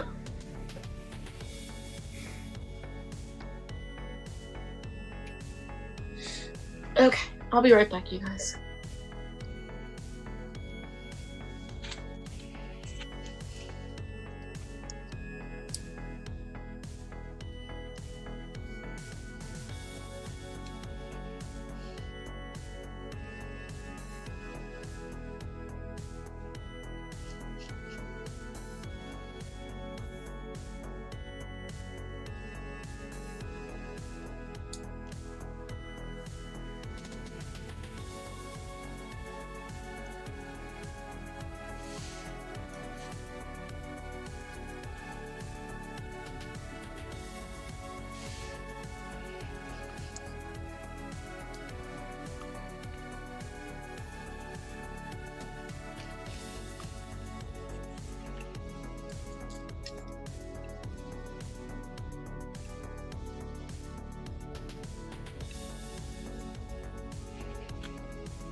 Okay, is everybody back?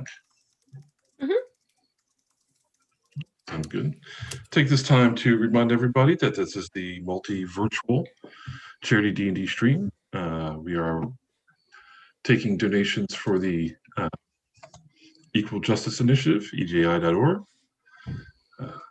Thank everyone who has donated so far. Please continue to do so, and throughout the weekend, if you would. All right. Great. Okay. And also, I wanted to thank the players. Go ahead and reintroduce yourselves real quick to everybody. John, start with you. Sure. John Hartness. I'm the founder and publisher of Falstaff Books, as well as the author of multiple series. And for this, I'm playing a really jerky elf monk named Kyrian. I have a new book out called Conspiracy Theory. Go buy that. Like, we're still on break. It's okay. Open up a new browser window. Buy it now. It's fine. Gerald? I'm Gerald L. Coleman, science fiction and fantasy author. The fantasy series that's out right now is The Three Gifts. The first book in that series is called When Night Falls. I am playing a tall, brooding African warrior called White Mane Deathstroke. Lexx? I'm Alexandra Christian. I am a writer of paranormal and contemporary romance. And in this game, I am playing Binks Kinky Boots, who is a gnomish necromancer. She's very small, but has lots of personality. Thank you. And Bessie? I'm Dr. Elizabeth Rawitsch, and I'm playing Myrna Flynn, a half-elf arcane trickster. And during the break, I went and got some elf fudge witches to eat just for John as I devour elves on screen. Excellent. All right. Just as a quick note, just for everyone who's thinking these really nice looking maps are a product of my genius, that is not true. Neither did I steal them from the internet. They were all made with Incarnate. This is not an advertisement for Incarnate. I'm just letting people know because someone's asked me, where do you get your great maps or nice maps? I'm like, I made those. So Incarnate makes me look great. So, or mediocre. I don't know. If you like the map, it makes me look great. If you don't like the maps, then it makes me look, whatever. Okay. But no, I cannot take, yes, I made the maps, but I cannot take credit for their, how can I say that? All right. As you were walking along, some of the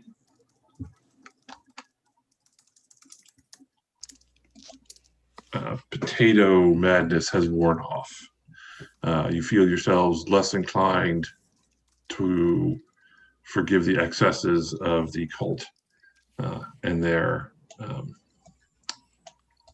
followers, and you feel more yourselves as you're walking through the hallway. So we're back to eating elves is bad and bow ties are lame. Okay. Got it. In the words of a wizard, bow ties are cool. That's true. And elves are kind of delicious. I hate you all. But are they delicious in bacon form? That's the real question. Everything's delicious in bacon form. That's true. The last elf I had tasted delicious. I'm just saying. You're trying to bait me into breaking the PG rating on this panel. I'm just saying. I'm just saying. Well, I mean, there's PG, and then there's Return to the Jedi PG, or the Black Hole PG. There's all kinds of PG. Right. Well, we did decide to go down instead of going up, so. True enough. True enough. The When they views go of high, we go low. Sometimes when they go low, we lift a knee and put it right in their nose. be noted that the views of the streaming group are not necessarily those of the wonderful people at Multiverse Con, who are, wonderful people. I also want to point at this time that to those who understand why we have so many potatoes in here, I would like to say that I was forced to do it, but I was not forced to do it. I was a willing participant. So there. Okay. You all approach, pass through, or pass over the stones. And a little bit more walking brings you to this chamber. In the chamber, there are a number of standing stones with runes on them. And in the middle is a 10 by 10 foot block of stone. Definitely not from around here, probably from some faraway part of Quarantinia. And upon this stone is a book. It is specifically the icon of the Forbidden Book. And you think that perhaps you can feel the evil coming off the book even at this distance. Can I run up and look at the book? Can we investigate the book? Okay, you can run up and towards the book. Myrna, give me as before everyone starts, Myrna, give me just make a D20 roll for me if you would. Just a D20 roll. Just a D20. Okay. Actually, go ahead and make 5 D20 rolls just to kind of get these bad rolls out of the system. You feel some sort of energy from the stone that's next to you.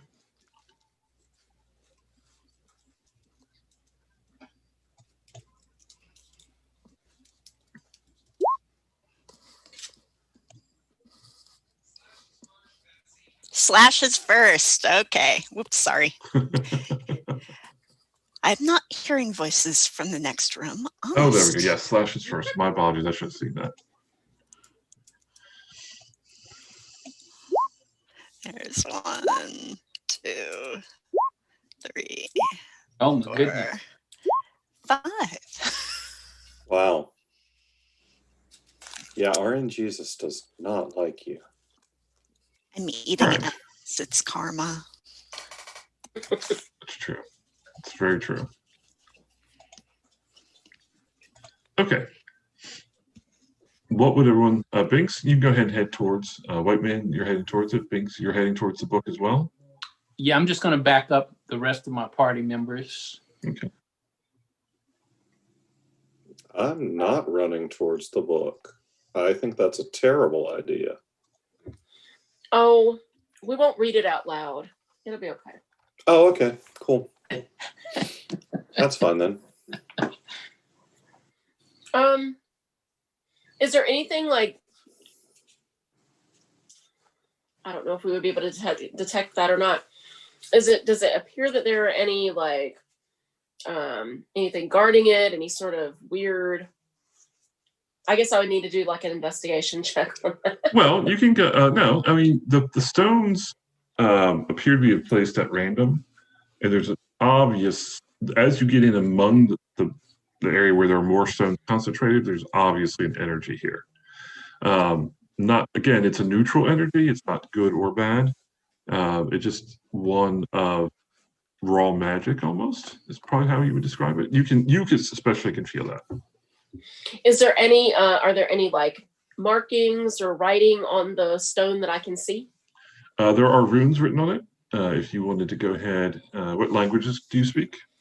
I only speak Gnomish and Common, I think. Yeah, just Gnomish and Common. I do have an Arcana. I do have an Arcana. Yep, go ahead and roll your Arcana. Okay. 16. It is definitely written in Draconic, but in the language of dragon or language of magic. And they are not necessarily specific words, not like "don't touch the book" or anything like that. They appear to be the names of divine beings. Do I recognize any of those? And I read Draconic. Say, get over here, cleric. Monk. Monk. Monk, excuse me. There are From the Temple of Dragon Worship. If it were these stones are almost, and different stones have different names. Think of it in terms of like one stone might have the heroes of a Mesoamerican culture on it, for instance, not exactly, but for instance, and the other one might have heroes of a Greek culture. So different historical cultures from around the world, very diverse cultures and this is sort of the name of their divine heroes written on here. And some of them are good and some are bad and some are neither. This is a hall of awesome dragon heroes from throughout history and across the lands. And possibly even beyond the world. No. And that one over there, I don't know what that one is. It's from Jersey or something. I didn't have any Jersey heroes. I'm kidding, Jersey people. I'm kidding. Totally not kidding. All right. Muna, White Mane, what are you two doing? Anything different than what you were doing? No, I'm just guarding their backs just in case while we're doing this investigation, something decides to attack. Yeah, I'm standing back in case they explode. Okay. Can I try a history or a religion check to see if I recognize exactly what this stuff is? You can try religion, would be fine. Okay. All of you also know down here there's a very large broken chest. That's a nat 20 on a religion check. Okay. You recognize this as the sort of it's sort of like a containment area for items that are too powerful to be in the hands of mortals. And as you sort of recognize that, you look over the book and you see that the book is unlatched, and apparently it's been read recently. You can tell that it's not bound and it's how it's supposed to be. So somebody has been playing around with things that they should not be playing with. And Binks, it's going to be really important that you go over and latch that book shut. Oh, come on. No harm ever came from reading a book. Can we read the book? No, you cannot read the book. There's nothing magic. that you can tell. Really, really don't read the book. Can we read the book without, we can read it without saying it out loud. Really, really don't read the book. Would you like to walk over and read the book? I do want to walk over and flip through the pages of the book. Okay. Go ahead and give me a wisdom save, if you would. I think that's probably... I think that's a natural disadvantage. I have a +1 to wisdom, so I got a 20. Barely. For the moment, you're like, this book is wonderful, and I should tell everybody about it. And you were about to open your mouth and speak the words of the book. And just at the last moment, you're like, nope. You close it back up. You manage to close it back up. What you do remember what you read though. You don't feel like you're influenced by it, but it's a book. You recognize this as the Book of Lies. Ta-da. And because you recognize so many of the things the book was saying is just utterly nonsense.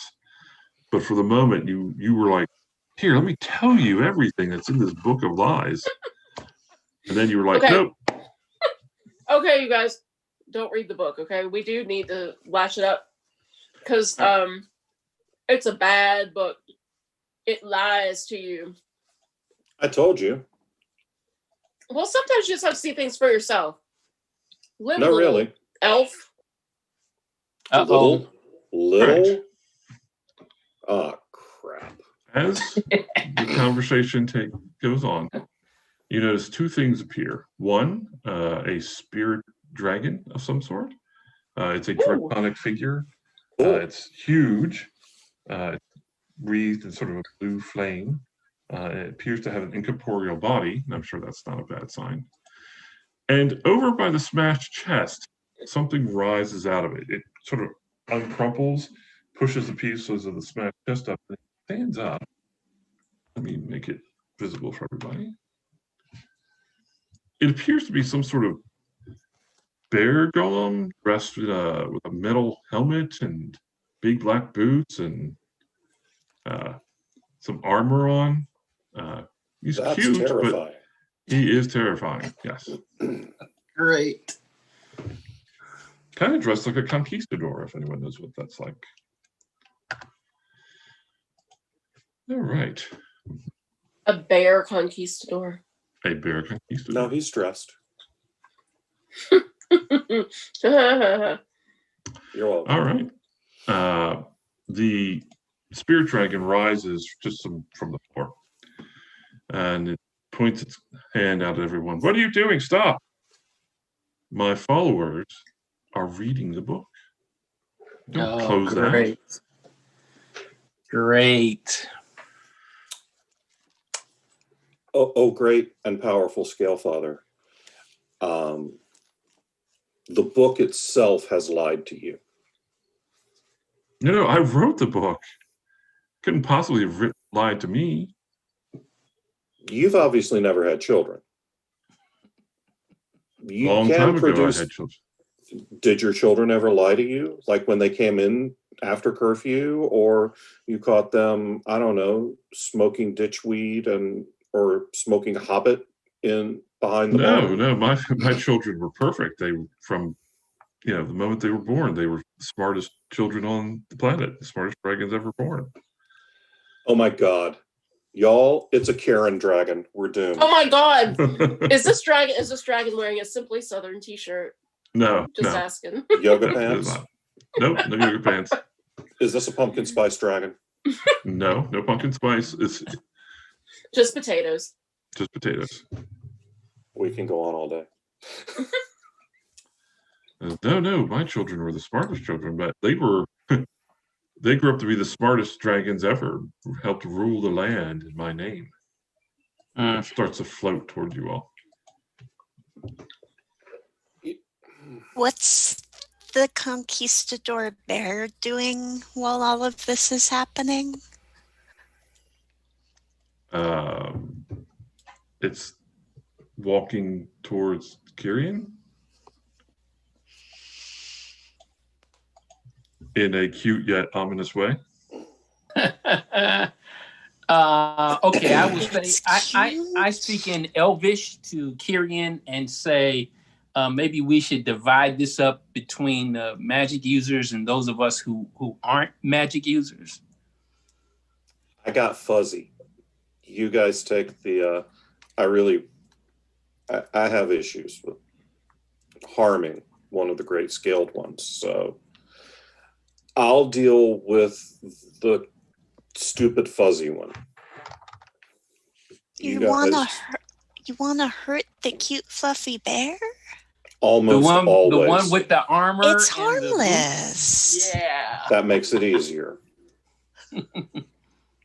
It's big, it's fluffy, it's imminently punchable. It actually I takes suppose it the is. staff off its back, and it slowly just takes the staff and appears to cock a metal piece on the staff. Just goes like this, and it's pouring something into the staff. Very calmly. It's got this He's very gonna calm. shoot us. It's got this very calm look on its face. Doesn't look I'm angry. Just looks very businesslike. Okay, I'm I'm move going to- behind the. Wait a minute, my token won't move. Yeah, the dragon is still dominating the screen. just click anywhere. I'm going to move behind the stone and fire a few arrows at Mr. Fluffin' Stuff.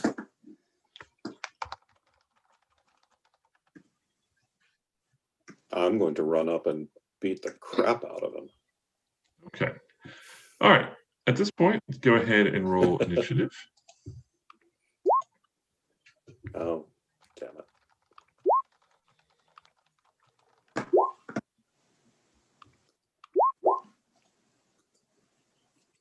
I forgot to click my little guy, but I rolled a 15.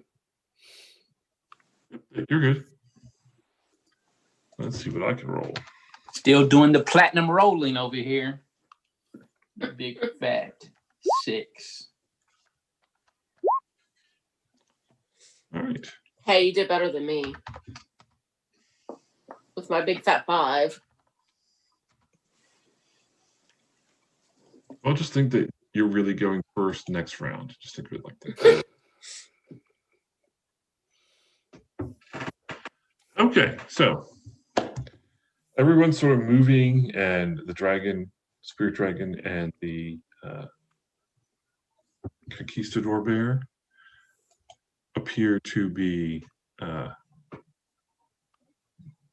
Let's see. Oh,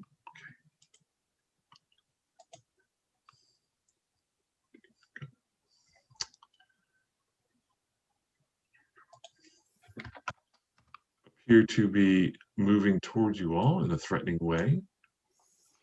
All right. So the because it's been purchased prior to the game, again, thank you all who have donated to the charity. I sort of thank you all because I'm about to roll with disadvantage. This turn, Thank you all. Thank you. Thank you. This turn, all my creatures, or all my bad guys here, the teddy bear and the dragon, are roll with disadvantage.